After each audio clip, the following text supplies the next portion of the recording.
You, episode 7, The Force Awakens. Please welcome Carrie Fisher. And her dog.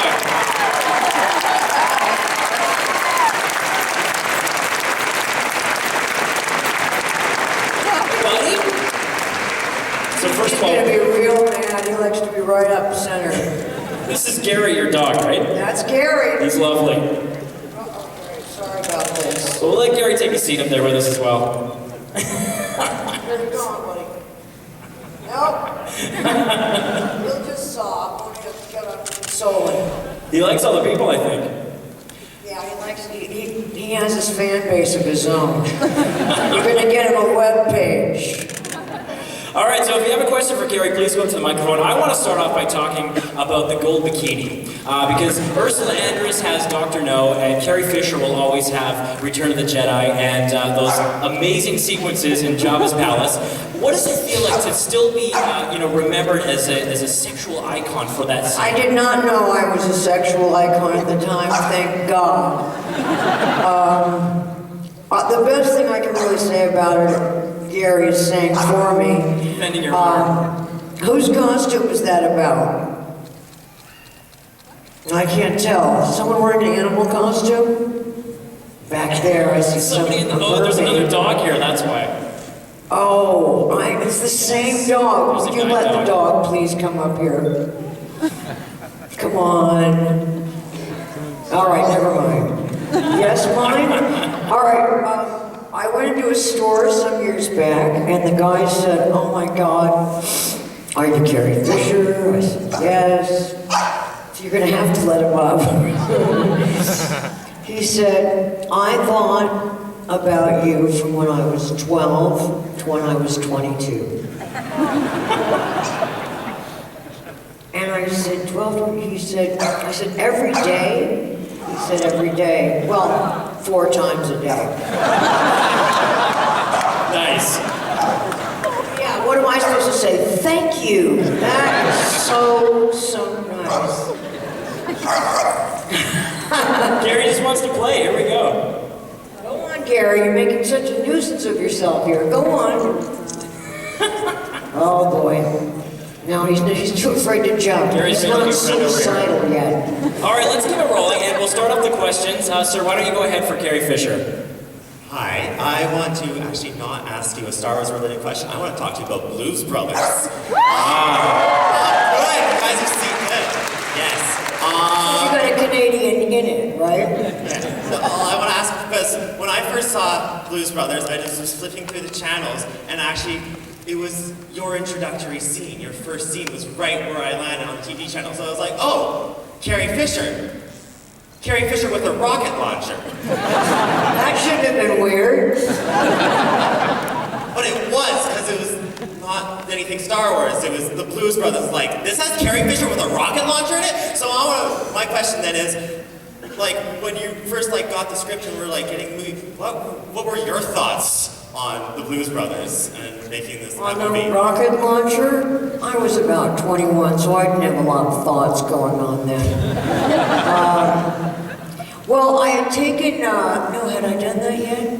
I took gun lessons for Empire. Oh, you see some dead baby in the front, so that's The Captain. zombie baby's back. Oh, sorry, The zombie Walking Dead baby. panel, yeah. Don't want to get that wrong.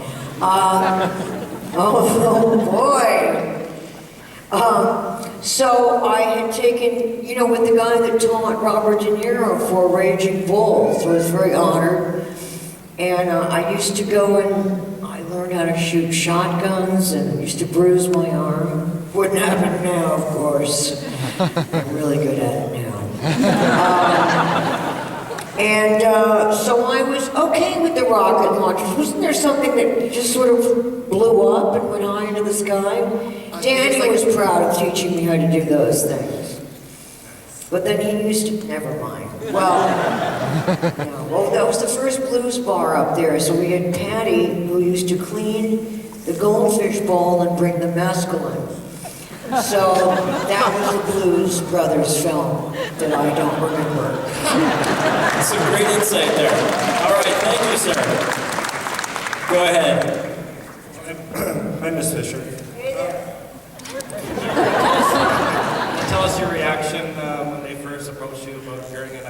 7. And Sorry? Your first reaction when approached about episode 7, that they were doing another one and wanted you to be in it. And I don't know if it's too early to tell us, but do you think you'll be in episode 8? Do I think they'll be? You'll be in episode 8? Well, they haven't.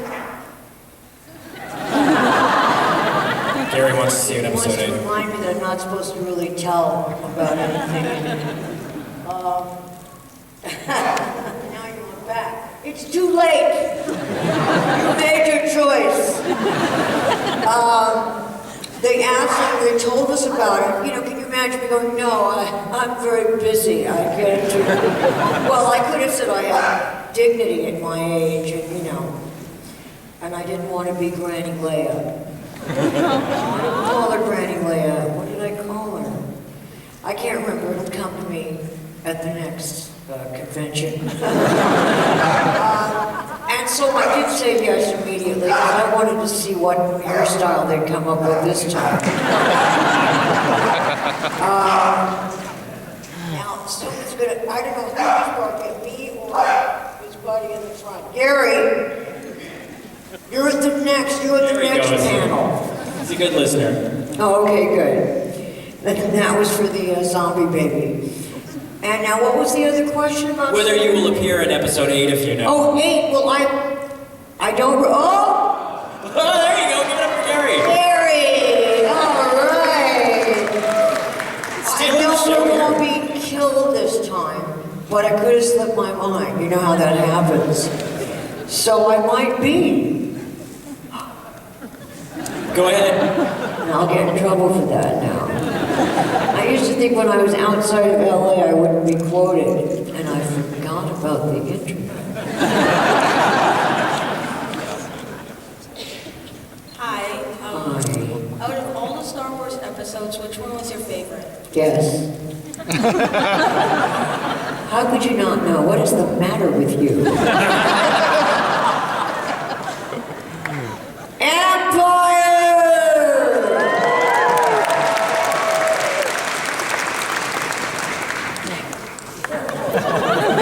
I was just wondering what it was like to work with Harrison Ford. What was it like to what? Work with Harrison Ford.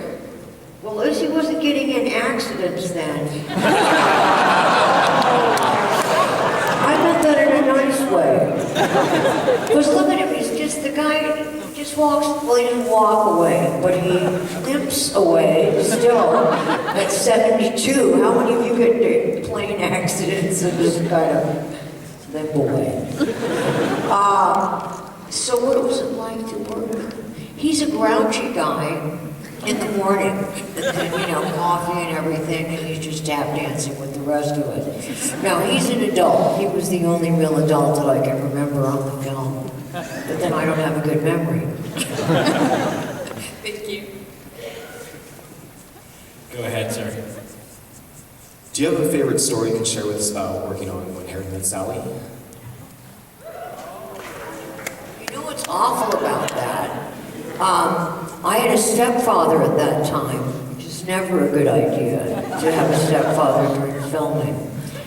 And so he plays my father and gives me away to somebody. Oh, Bruno.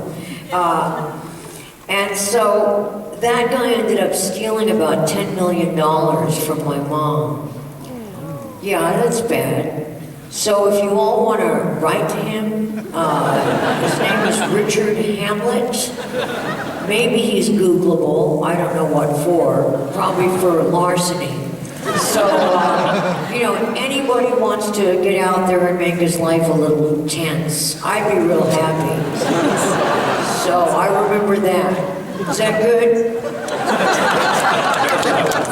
Okay. That'll do. What a sweet memory.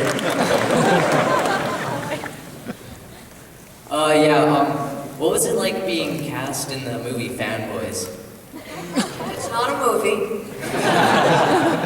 I think it was surprising, and you know what? They have really good candy on the wherever the hell it is that we go and do the voices, which is sort of a little bit far downtown. But they're very nice to Gary.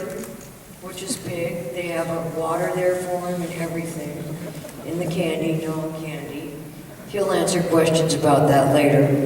And so and that guy that does it, you've seen him on the Oscars and stuff, he's good looking.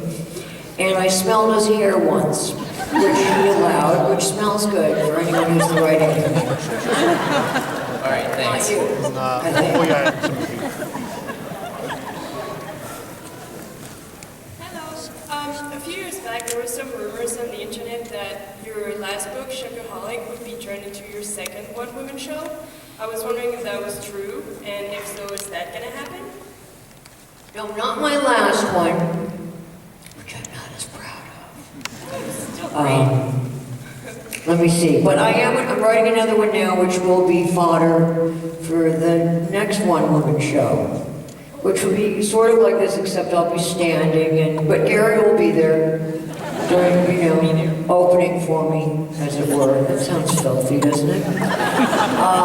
Anyway, so not that one, next one. Okay. Hi, Carrie. I'm so short. My question is, I just finished reading your memoir, Postcards from the Edge. Have you visited the movie or read the book since? And with so many years that have passed, what are your thoughts now? Well, I'm in much worse shape to handle the amount of medication I was doing then. And I really haven't, well, I've been in rehab a couple times since then, not lately. But it's always anecdotal rehabs. Don't go for that reason, or do go for that reason, but not a serious one. And I like having Meryl Streep play me. I would like her to do it like now. But she seems to be very busy, so I'm doing me. And I haven't seen the movie in a while, but I do like some of the lines in it. I believe Oliver Platt says, "Come on, it's not as though you farted under all of your lines," but he sat there and said, "What's that noise?" So, it's that kind of writing I'm proud of.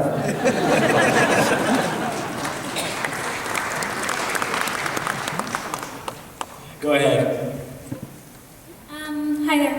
I only have one question, but I just have a comment to say before the question, which is I just wanted to say how inspirational I found your mental health advocacy. Your mental health advocacy. I find it incredibly inspirational living with a mental illness myself, and it makes me feel like you can just tell anybody and not be ashamed. Just What kind do you have? Is anything good? It's just depression and anxiety disorder. That's not the big gun. No. The I don't have the one. big. I don't have the heroic one either. Those No, sometimes. I wanted the heroic kind, but I wasn't lucky enough. I just wanted to Well, say. that's true though. Mania is a nice compensation for depression. Pretty much, that's what I wanted, but I didn't get that. But I was just wondering how it feels to be approached by people like me and others and asked to kind of offer support for them, because that's what happens once you're kind of open about it, I think. It's like people look towards you to assist them sometimes. And No, it feels good. It feels good. It's an interesting tribe. Yeah. Tribe? It's an interesting tribe then. No, it's good. At least I can, I can sort of, once they tell me, they look familiar to me. And I like it. It's a tough thing to go through when it is, and it's anecdotal when it isn't. So it's nice to know there are others like me without the hair. And the shoes, look at my shoes. So I would suggest getting the shoes. These are mental health shoes, and they're available online. Thank you so much. Okay. Have a lovely day. And we were warned about your glitter as well during the autograph sessions. Apparently you're just covering I it. know, that's it. I know. I hear some people were complaining about the glitter because it takes a long time. Somebody has like a shiny thing. I'm like a child with shiny stuff. Maybe is almost senior citizen. But I just like that stuff. I never got over it. All right, we have another question for you here. They say that glitter is like the herpes of the craft world. So, you may have Glitter is the herpes of the craft world? Well said. Did you actually say that? That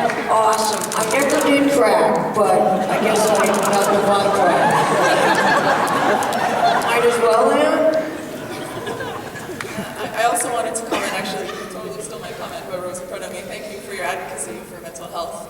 And also thank you for working on Turner Classic Movies. To see your mom's movies be introduced by you is an incredible experience, just as an audience member. My question is that you often mention in interviews that when you were first given the script to Star Wars, you knew instantly that it was going to be like a huge hit. So knowing that you knew that, how did it feel to sort of like mold your entire career at such a like early stage? No, I say that as a joke. Whenever they ask me, they say, did you know it was going to be that big of a hit? So at this point, because it's a question that's not really a question, because who knows? I don't even know, what I'm having for dinner. Well, I can think about it. No, so, like I would have ESP. Actually, now I say, I thought it was going to be a bigger hit. And I'm kind of bummed out that it wasn't a hit, it doesn't have a legacy. So that's a kind of a letdown for me. I did not know. There's no way to know that. It never happened. So did I know I was going to be a doll? No, because then I wouldn't have signed my likeness away. Did I know there was no underwear in space? No. I don't know what I would have done about that. Anyway, no, I didn't know. And mold my whole character. Who would know how to do that? Look at my hair. So, I didn't know. I'm sorry, I didn't know. No, that's okay. Thank you. I think the next one's going to do well, though.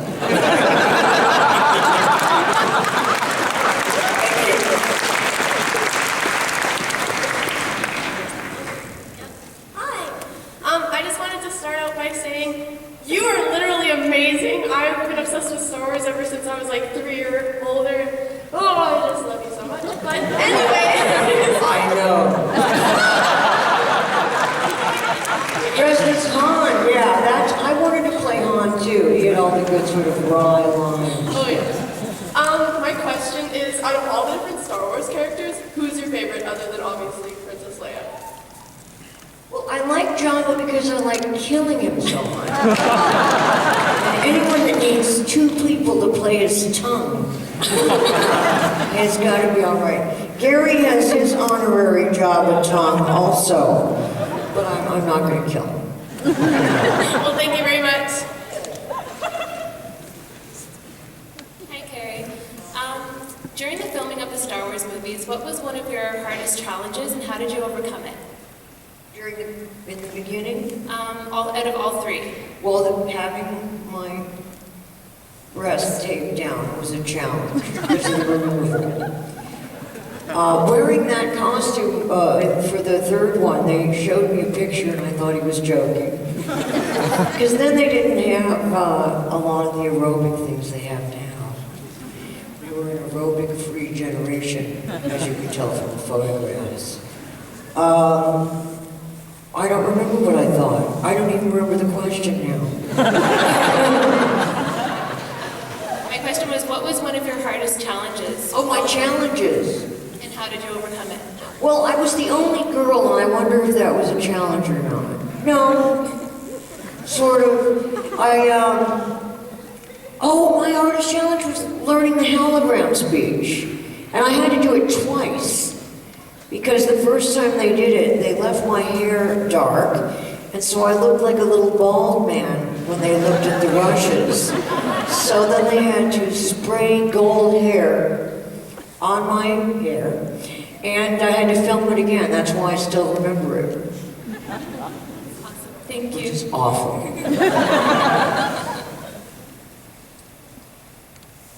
Hi, Carrie. It's nice to meet you.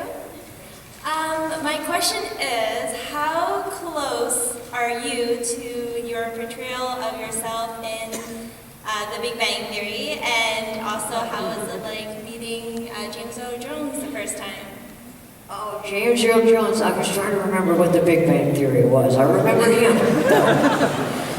That was fun to do. Did they end up doing it where I said, don't do that anymore? Again, stop it. You were angry. Yeah, no, he repeatedly stalks my house and TPs it and stuff like that. No, it was good to, be able to go up to someone and say, hi, Dad. I've been waiting for years, so he was a very nice father figure. Well, when he was childish. is appropriate. That's cute, thank you. Question from the stormtrooper here.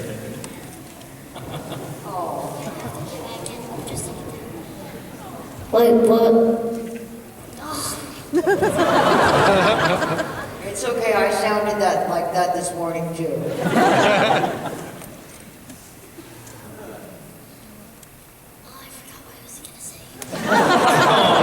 Maybe we'll give him a moment. Do you want to take 5? Okay, we'll let him gather his thoughts. We'll take another one in the meantime. Hi, I'm like hyperventilating right now, I'm sorry.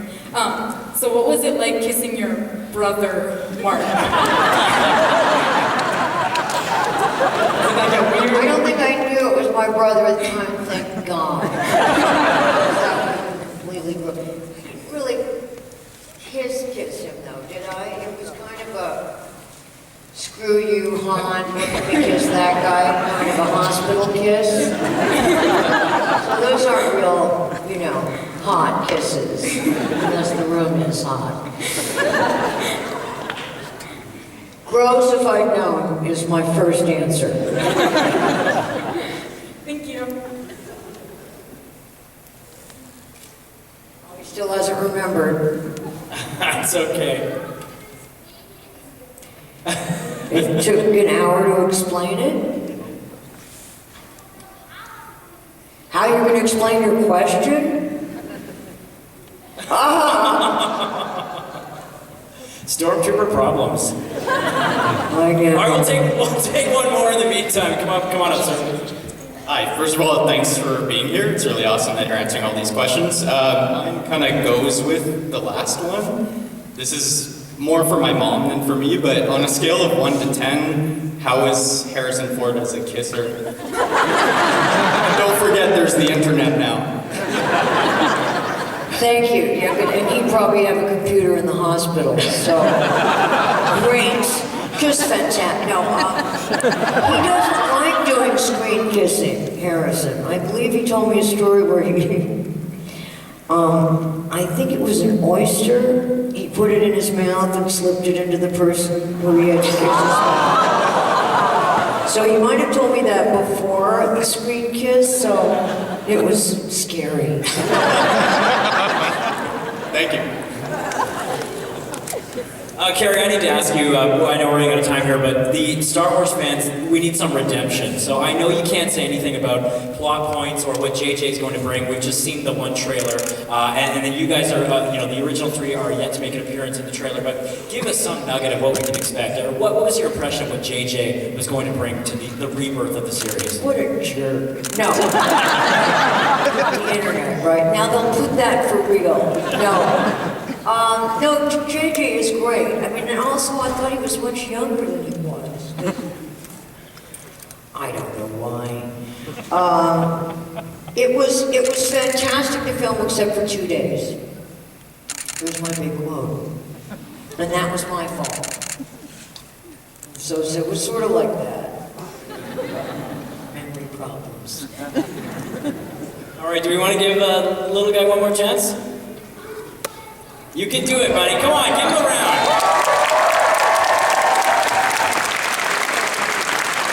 Okay, your question for Carrie. It's not really a question. Wait, I sound weird like this, but okay.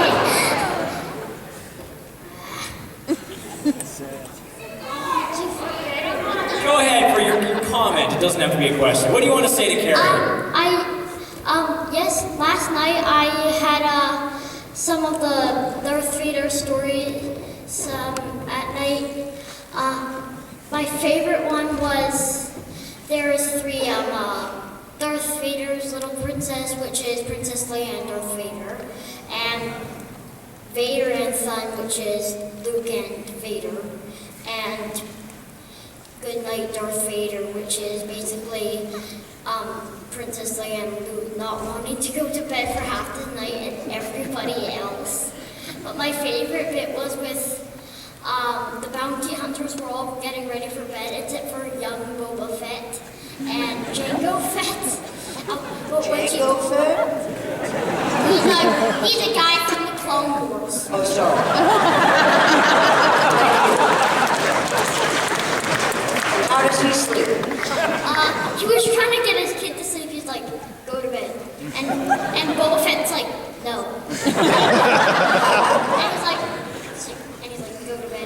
And go if it's like, I'm still thirsty.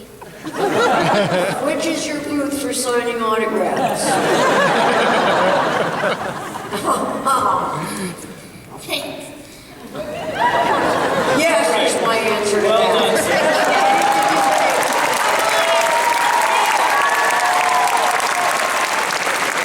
All right, everyone, we didn't get for time, but to give a hearty and warm welcome once again to the lovely Thank Carrie you, Fisher. guys. See you at Christmas.